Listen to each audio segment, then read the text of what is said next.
Halo teman-teman, selamat datang di channel Pucin Novel Audio. Jangan lupa subscribe ya. Terima kasih. Episode 40.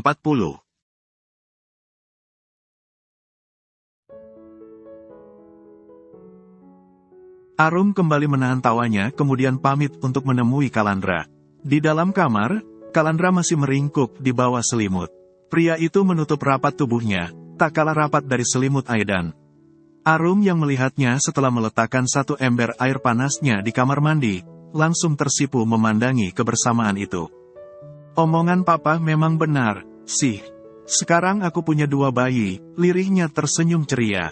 Namun tiba saja, Arum terdiam, disusul tatapannya yang langsung tertuju kepada perutnya. Aku sama Mas Kala sudah sebulan lebih, kan? Batin Arum panik tapi karena terlalu bahagia. Kebahagiaan yang baru kira saja sudah langsung membuat hatinya berbunga-bunga. Arum buru mendekati suaminya, menyibak selimuti yang menutup kepala, kemudian membingkai wajah di sana menggunakan kedua tangannya. Arum menghadapkan wajah Kalandra kepadanya. Subuh tadi, Kalandra memang sudah bangun dan sampai ikut salat subuh berjamaah bersama orang tua sekaligus Arum. Namun Kalandra memilih tidur lagi karena masih merasa lemas sekaligus tak enak badan. Padahal dini harinya, pria itu sampai menghabiskan satu ekor bebek ungkep. Mas Kala, bangun, ke bidan, yuk, ke bidan beli tes pack karena kalau ke apotek pasti belum ada yang buka, lirih Arum berbisik-bisik. Kalandra yang awalnya setengah sadar langsung melek. Mengerjap sejenak sambil merenung, pria itu buru bangun. Membuat Arum berpikir, ajakannya membeli tes pack langsung membuat seorang Kalandra yang jadi mirip orang sakit selama 1 minggu ke belakang, seolah langsung memiliki nyawa cadangan sekaligus tambahan. Kedua tangan Kalandra langsung meraba perut Arum, disusul telinga kanannya yang ia tempelkan di sana. Ayo, ucapnya bersemangat. Tapi Mas Kala mandi dulu, air panasnya sudah aku taruh di kamar mandi. Sudah, enggak usah mandi, enggak apa. Sayang air panasnya, Mas. Enggak apa, nanti aku mandi pakai air dingin saja. Dengar kamu hamil, aku langsung sehat, Kalandra begitu bersemangat. Ih, pokoknya Mas mandi dulu, kalau Mas enggak mandi, aku juga enggak mau ke bidan. Kali ini Arum sengaja mengancam. Suaminya langsung panik, buru lari, dan berjanji mandinya tidak sampai 5 menit. Yang, kita ke bidan sebelah saja, ya, seru Kalandra dari dalam sana di tengah suara air keran yang mengalir. Iya, Arum yang terjaga di depan pintu, langsung tersenyum hangat. Walau belum melakukan pemeriksaan, Arum begitu yakin dirinya memang hamil. Alasan yang juga membuat kedua tangannya membingkai perutnya. Sekitar 20 menit kemudian, bidan yang rumahnya hanya terpaut 3 rumah dari rumah orang tua Kalandra, langsung melakukan pengecekan perut Arum.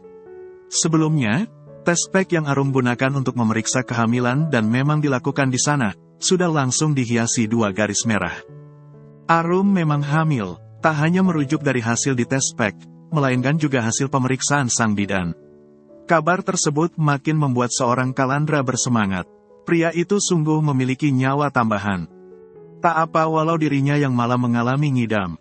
Malahan Kalandra bersyukur, sebab dengan kenyataan tersebut, bukankah dengan kata lain, Arum tidak harus merasakan sensasi ngidam yang memang sudah sampai sangat menyiksanya. Mulai sekarang, aku bakalan suka buku pink ini, ucap Kalandra sambil menciumi buku pink ibu dan anak yang juga akan digunakan untuk posyandu. Kalandra terus menenteng buku pinknya yang ada di dalam kantong putih, dengan sangat hati-hati. Di keterangan buku tersebut ada nama Arum dan juga namanya sebagai sang suami. Walau bukan untuk yang pertama kali, Kalandra merasa sangat bahagia. Akhirnya ia bisa memegang buku seperti itu lagi, tanpa harus menunggu lama apalagi menjalani program khusus, layaknya yang sebelumnya. Di sebelahnya, Arum langsung tersipu melirik sang suami. Baru ia sadari, kehamilannya telah membuat sang suami alay. Iya, Kalandra mendadak manja sekaligus sangat sensitif. Menghela napas pelan, kini Arum refleks membingkai perutnya. Ia mengikuti tuntunan Kalandra yang menuntunnya sangat hati-hati. Mereka baru saja meninggalkan kediaman sang bidan dan tadi sempat sibuk mengucapkan selamat kepada mereka. Mas penginnya anak perempuan apa laki? Tanya Arum hati, hati sengaja mempermanis suasana. Perempuan apa laki, sama saja, sih. Yang penting sehat, janin sehat, mamahnya juga wajib. Balas Kalandra. Gerimis yang masih mengguyur membuat Kalandra makin protektif kepada sang istri. Kalandra merangkulnya, benar membuat tubuh mereka menempel. Kalandra tak mau sang istri yang sedang mengandung buah cinta mereka, kedinginan. Kayaknya, aku bisa diabetes deh, kalau tiap hari diperhatiin gini sama mas, ucap Arum lirih, tersipu memandangi wajah sang suami yang mendadak sangat cerah. Wajah tampan itu tak lagi pucat, tampak merah layaknya manusia sehat pada kebanyakan. Kalandra tersenyum hangat, sambil terus melangkah hingga tak terasa mereka sudah di depan gerbang rumah. Kalandra kembali mengucapkan terima kasih. Ini sudah ke-27 kalinya, Mas berterima kasih. Tapi aku suka, aku merasa sangat dihargai, aku merasa sangat disayangi, dan aku merasa sangat spesial. Ya ampun, mendadak aku merasa jadi ratu begini, ucap Arum benar manis tanpa bisa mengakhiri senyum apalagi kebahagiaannya. Kalandra mesem, hatinya terenyuh karena terlalu bahagia. Kemudian, di bawah payung tempatnya membawa Arum berlindung, ia sengaja menghentikan langkahnya. Ia menempelkan bibirnya di kening Arum yang detik itu juga langsung memeluknya mesra sekaligus manja.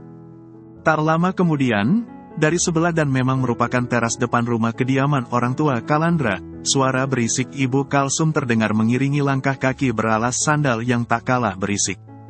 Nah, itu orangnya sudah pulang. Alhamdulillah, sampai was-was gini. Dari teras, Ibu Kalsum yang tak sabar menunggu, langsung berseru, Mas, Mbak, gimana? Pasana yang sudah rapi dan mengemban Aidan di depan dadanya, sengaja melipir menjaga jarak dari sang istri.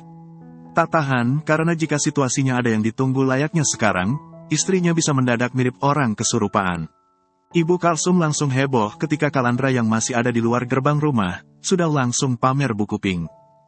Ya ampun, Mah, masih pagi sudah ngereok. Papa enggak mau kena lemah jantung karena kita saja baru mau tambah cucu. Mah, keluh Pasana, tapi sang istri tak peduli. Ibu Kalsum tetap heboh bertepuk tangan, tak sabar menunggu sang putra membawa istri yang sedang mengandung calon cucunya. Kehamilan Arum langsung menjadi kebahagiaan tersendiri dalam keluarga Kalandra. Kebahagiaan yang awalnya sudah terasa lengkap di sana, menjadi terasa sempurna. Meski untuk menunggu yang di perut Arum lahir menjadi bagian nyata dalam kebersamaan mereka masih butuh waktu sekitar 34 minggu lagi. Karena menurut prediksi bidannya, usia kehamilan Arum sudah masuk minggu ke-6. Aku bahagia banget, Mah. Aku beneran enggak menyangka, aku akan sebahagia ini. Belum nikah saja, aku sudah merasa Aidan ini seperti anakku. Lebih senangnya lagi setelah aku dan Arum menikah karena kami jadi enggak tak terpisahkan. Nah sekarang, tanpa menunggu lama apalagi sampai program, aku sudah dikasih lagi. Ucapan Kalandra barusan, langsung menyurutkan niat Arum keluar dari kamar. Arum yang sudah rapi memilih mengintip, menyimak dari sebelah pintu yang hanya sedikit ia buka. Di sofa tunggal yang ada di ruang keluarga, Kalandra yang memangku Aidan ia dapati sibuk tersenyum. Pipi pria itu sampai merona. Sementara di sofa panjang, Ibu Kalsum yang menyimak juga terlihat tak kalah bahagia. Hari ini, Kalandra pulang cepat. Sementara dari siang, pria itu sudah merencanakan belanja keperluan Arum dan Aidan. Itulah yang menjadi alasan Arum sudah rapi, tak lagi sibuk di dapur menyiapkan segala keperluan pesanan. Atau, memantau jalannya renovasi rumah makan yang alhamdulillah semuanya berjalan lancar. Kehamilan Arum memang membuat Kalandra begitu bahagia. Kalandra menganggap kehamilan Arum lebih membahagiakan dari mimpi terindah sekalipun. Arum tahu itu, alasan yang juga membuat atmosfer kebersamaan mereka terasa sangat membahagiakan untuk mereka khususnya untuk Arum. Kalandra dan orang tuanya menjadi sangat perhatian kepadanya. Kemanapun ia pergi, mereka pasti akan sibuk memastikan. Mereka terlalu takut sesuatu yang tak diinginkan sampai menimpanya. Sekitar 20 menit kemudian, Kalandra dan Arum sudah ada di swalayan besar. Mereka pergi bersama Aidan. Kalandra yang mengemban Aidan sekaligus mendorong troli berukuran sedang. Karena Arum hamil, otomatis Aidan juga tak lagi minum ASI secara langsung kepada Arum. Bidan menyarankan Arum tidak boleh memberi Aidan ASI secara langsung, demi kebaikan bersama, khususnya Arum dan janinnya. Namun kebetulan, Stok asip untuk Aidan masih banyak di kulkas. Masih bisa untuk 1 bulan. Kendati demikian, alasan mereka keswalayan salah satunya untuk memberi sufor dan juga aneka camilan bayi untuk Aidan. Termasuk untuk Arum, mereka juga akan membelinya. Kalandra akan memberikan yang terbaik untuk keluarga kecilnya. Bentar, ya, Papa bersihin dulu takutnya enggak steril, ucap Kalandra yang sedang mengelap salah satu wadah puff yang ia ambil menggunakan tisu basah khusus. Aidan sudah heboh, tak sabar, mencoba merebutnya dari Kalandra. Arum yang melihatnya hanya mengu, lum senyumnya. Kemudian, ia sengaja memilih camilan yang lain. Yang, Aidan doyan banget, yang, tadi padahal sebelum kesini, kamu baru makan sama Mbah, loh, Mas. Tapi bentar, deh, ini aromanya memang enak lembut banget. Kalandra nekat mencicipi dan Kalandra langsung suka, emang enak. Kok aku doyan banget, ya, ini luar biasa banget, bebinya sayang banget ke papahnya. Arum tidak bisa untuk tidak menertawakan Kalandra, bahkan walau mereka tengah di tempat umum, ambil yang banyak Mas. Mas kan juga suka, ucap Arum. Beberapa saat kemudian, troli mereka mulai penuh karena satu persatu barang yang mereka cari sudah mereka dapatkan. Termasuk aneka varian su hamil untuk Arum. Aneka camilan sehat, termasuk buah. Yogurt sama coklatnya dibanyakin, ucap Kalandra masih aktif makan puff berbagi dengan Aidan. Kita enggak akan jualan, Mas, balas Arum yang kemudian mengadot hati sekitar. Membuatnya tak sengaja melihat seseorang yang sangat ia kenal dan ada di lorong depan. Fajar, pria yang masih memakai pakaian rapi seperti ketika bekerja, tengah ada di lorong produk kecantikan. Yang mengusik Arum bukan semata keberadaan pria itu, melainkan wanita berkulit bersih yang bersamanya. Sesekali, keduanya mengobrol lirih. Senyum hangat menjadi warna dari interaksi keduanya yang terbilang intens sekaligus sangat manis. Namun bisa dipastikan, itu bukan istri Fajar. Karena saat masih bersama Angga, Arum pernah beberapa kali bertemu dengan istri Fajar, setelah sebelumnya mereka dikenalkan oleh suami mereka. Mase, lirih Arum sengaja memberitahu sang suami. Emang laki enggak bener. Itu pasti semacam teman kencan atau malah simpanan. Tapi aku juga curiga, dia cuma manfaatin si wanitanya. Kalau aku lihat wanitanya abis kerja di kota, atau malah luar negeri deh. Pasti banyak duit nih wanita dan memang sengaja dimanfaatkan sama si Fajar. Najerong emang si Fajar, maluin kaum Adam, lirih Kalandra menggunjing Fajar yang ia tatap sinis. Detik itu juga jantung Kalandra menjadi berhenti berdetak.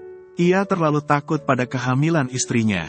Lebih tepatnya, apa yang ia lakukan yaitu menggunjing Fajar, akan berdampak kepada janinnya.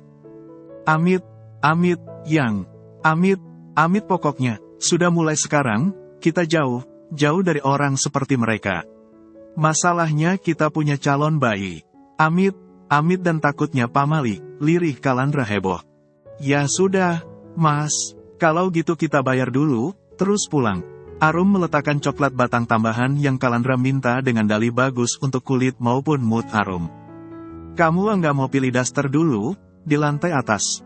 Ayo kita ke sana, ucap Kalandra. Jangan sekarang, Mas, nanti saja, perut aku saja masih rata. Gampang, Arum meyakinkan. Ini coklatnya cuma segini, kamu takut gembrot apa gimana? Sudah, orang seperti kamu enggak mungkin gendut apalagi gembrot, karena jalan sama kerja saja, kamu lebih cepat dari angin, tegur Kalandra. Arum menahan tawanya, besok lagi saja, Mas biar bisa sekalian jalan. Biar otakku enggak stuck. Nah, ternyata diam, kamu bosan juga kan di rumah terus, tanggap Kalandra menginterogasi. Arum mesem, iya, Pak Pengacara. Manusiawi, balasnya. Kali ini giliran Kalandra yang menahan senyumnya. Yang, kamu tahu enggak, Irfan bilang, si Ririn takut banget ke kamu. Malahan kalau dua enggak takut, berarti dia kebangetan banget, Mas. Berarti dia memang pengin aku kasih jurus terakhir. Balas Arum langsung emosi. Kalandra yang terus mendorong troli di sebelah Arum, menatap istrinya dengan sangat penasaran, memangnya jurus terakhir kamu, apa, yang? Tendang sekuat tenaga biar dia nyangkut di tiang listrik yang bisa jadi jodoh terbaik buat dia. Dia kan butuh pasangan setegar tiang listrik, kan? Balas Arum, emosi tapi mengakhirinya dengan santai. Kalandra menahan senyumnya sambil mengangguk-angguk. Melihat itu, Arum sengaja menggoda suaminya. "Mas ganteng banget loh, kalau lagi senyum begitu," ucap Arum sambil tersenyum juga. "Hah?" Kalandra langsung syok, beberapa saat ia sampai tidak bisa berpikir. Namun, wajahnya langsung bersemu. Gugup ia rasa seiring ia yang juga sampai tersipu. "Memangnya kamu baru sadar kalau suamimu memang ganteng?" ucapnya yang jujur saja jadi deg-degan hanya karena godaan Arum barusan. Arum langsung tersipu, kemudian tersenyum ceria. Kedua tangannya mengapit sebelah lengan Kalandra dengan mesra tanpa peduli tatapan orang yang ada di sekitar mereka. Seolah, dunia memang hanya miliknya dan Kalandra. Namun ketika mereka sampai di tempat pembayaran, keromantisan mereka berubah menjadi keterkejutan. Mereka sampai melongo, tak bisa berkata-kata hanya karena memergoki semua belanjaan Fajar dan teman wanitanya, dibayarkan oleh si wanita. "Jangan lihat, Yang, amit, bisik Kalandra penuh peringatan dan sengaja membelakangi kebersamaan Fajar dan si wanita. Heran, kok si Fajar malah makin menjadi, ya, pikir Arum kesal sendiri. Baru akan memasuki area dapur di rumahnya, Kalandra sudah langsung mabok. Bergegas pria itu mundur. Arum yang ada di dapur bersama ketiga pekerjanya, langsung tercengang dan memang khawatir. "Mas, aku amis. Lagi urus lele sama perikanan juga di sini. Ini, teman papa kan pesan nasi kotak, tapi lauknya ikan. Tapi aku mau pamit, Yang," keluh Kalandra. "Masalahnya aku amis, Mas. Mas enggak bisa ada aroma amis dikit, kan?" balas Arum lagi yang tak mau membuat ngidam suaminya makin parah. "Ya wis, sekarang kamu mandi dulu. Pokoknya aku enggak mau pergi kerja kalau belum pamitan peluk sama cium kamu." Kali ini Kalandra sengaja mengancam. Ketiga karyawan di sana yang memang ibu dan rumahnya ada di belakang rumah orang tua Kalandra, kompak menggoda Arum. "Ya sudah, ambilin sabun sama pakaian ganti biar aku mandi di kamar mandi yang ada di dapur karena aku enggak mungkin ke kamar dalam keadaan amis gini. Nanti yang ada, Mas enggak bisa masuk kamar juga karena amisnya pasti ketinggalan." Arum mencoba memberikan solusi terbaik, dan suami langsung menyanggupi. "Mbak Arum yang hamil, tapi Mas yang jadi manja banget ya," ucap salah satu ibu di sana. Arum hanya tersenyum pasrah sambil mengangguk, "Bener Bu. Jadi berasa sudah punya 2 bayi. Tapi memang Mas Kala juga yang ngidam sih. Kasihan, pagi sama menjelang petang, badannya meriang pegal, pelan. Bagi rezeki, biar enggak istri saja yang ngerasain indahnya sensasi hamil, Mbak. Mumpung masih muda. Tapi biasanya yang sampai bikin bapaknya ikut ngidam, anak cewek, ya." Menyikapi setiap tanggapan di sana, Arum langsung tersenyum hangat. "Perempuan laki sama saja sih, Bu. Kami beneran enggak nargetin, yang penting sehat." "Iya, kalau Mbak Arum kelihatan banget sehatnya. Nah pas Mbak Bilkis kan enggak. Program hamil juga enggak jadi kan, pas sudah jadi, juga malah." Yang Arum tahu, alasan Bilkis begitu karena fisik Bilkis tak sekuat Arum. Bilkis tak setahan betting Arum. Omong Mbak Bilkis, sampai detik ini pihak keluarganya beneran enggak kasih kabar. Sekadar restu pas minta kemarin ya enggak kasih. Pas pernikahan walau diundang secara khusus, juga enggak datang. Padahal Mas Kala sudah sopan banget ke mereka, dan saat Mbak Bilkis masih ada pun, aku yakin Mas Kala kasih mereka banyak fasilitas. Batin Arum yang dikejutkan kedatangan Kalandra. Kalandra membawa kantong berisi handuk dan pakaian ganti, selain satu kantong kresek berisi keperluan mandi. Pria itu mendekati Arum sambil memegang minyak telon yang didekatkan ke hidung. Aroma minyak telonnya sampai menguasai dapur yang memang ada aroma amisnya. "Ini, ya, Yang," ucap Kalandra yang berangsur mundur. Arum menahan tawanya. Lain dengan ibu di sana dan memang sudah menyiapkan segala bumbu, bakal sayuran, maupun nasi. Mereka kompak menertawakan Kalandra, merasa gemas dengan ulah pria itu. Setelah Arum beres mandi, Kalandra buru menghampiri dan sungguh langsung berpamitan. Di ruang keluarga, pria itu memeluk Arum. Mengabsen wajah Arum menggunakan ciuman gemas. Termasuk juga perut Arum yang masih rata dan sampai diajak mengobrol oleh Kalandra. "Ini papa sudah berangkat juga, apa masih di rumah makan lihat renovasi bareng Aidan sama mama?" Mas, tanya Arum sambil mengelus kepala Kalandra yang masih jongkok di hadapannya hanya untuk mengajak yang di perut berkomunikasi. Coba lihat bekalnya. Kalau bekalnya masih ada, berarti memang masih pantau renovasi. Namun kalau bekalnya sudah nggak ada, berarti sudah berangkat. Kalandra berangsur berdiri, mendapati sang istri yang langsung memastikan meja ruang kebersamaan mereka. Hanya tinggal bekal untuk Kalandra. Beberapa saat kemudian, mereka sudah sampai teras depan. Nanti teman papa yang pesan, ambil langsung ke sini, kan? Tanya Kalandra. Bilangnya sih, kalau enggak keburu ke bawah papa, nanti sana mau ambil sendiri pakai mobil, Mas. Ya sudah gitu saja, nanti kamu paling kalau memang ragu, wah papa apa mama saja, ya. Mama kalau Aidan tidur paling juga pulang. Tadi, mereka jalannya pakai troli, kan? Bagi Kalandra, hadirnya Aidan dalam kehidupan sang mamah membuat masa tua mamahnya itu menjadi penuh warga. Momong cucu sambil gosip dengan tetangga. Sementara kalau pulang sudah ada makanan enak, bukankah itu cita mbah pada kebanyakan. Kamu jangan capek, ya, wajib istirahat. Bentar lagi sempetin jalan 20 menit sambil jemur. Di pinggir jalan depan. Enggak Mas, takut diculik Pak Haji. Masih gentayangan di depan kantu orang, ucap Arum yang kemudian berkata, aku jemurnya di halaman belakang saja. Kalandra yang awalnya menahan tawanya, berangsur mengangguk, iya, di halaman belakang saja. Di sana juga ada panasnya. Tapi awas hati, banyak lumut. Mama saja bolak-balik jatuh di sana, kan? Arum mengangguk, sambil tersenyum manis. Kalandra langsung memujinya, mengecup bibirnya dengan tak kalah manis. Kalau kayak gini, acara pamitannya kapan mau beres, Mas Bojo, sindir Arum. Kalandra langsung nyengir tak berdosa. Ini saja sudah telat, kan, lanjut Arum. Suaminya langsung kikuk, mengangguk kemudian pamit. Iya, kali ini benar pamit. Kalandra memakai helm karena kali ini pria itu akan pergi menggunakan motor. Pulang nanti, mau dibawain apa? Tanya Kalandra, mau buat rujak? Arum langsung menggeleng, enggak usah. Nanti Mas pulang, kita baru jalan terus cari yang unik bareng.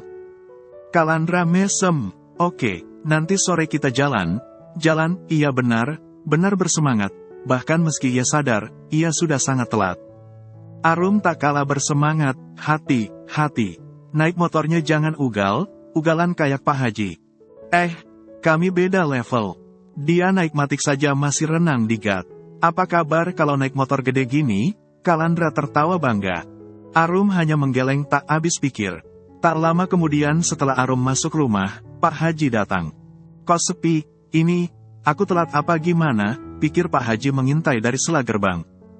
Di dalam rumah, Arum langsung masuk kamar dan memang sengaja mengambil waktu untuk istirahat.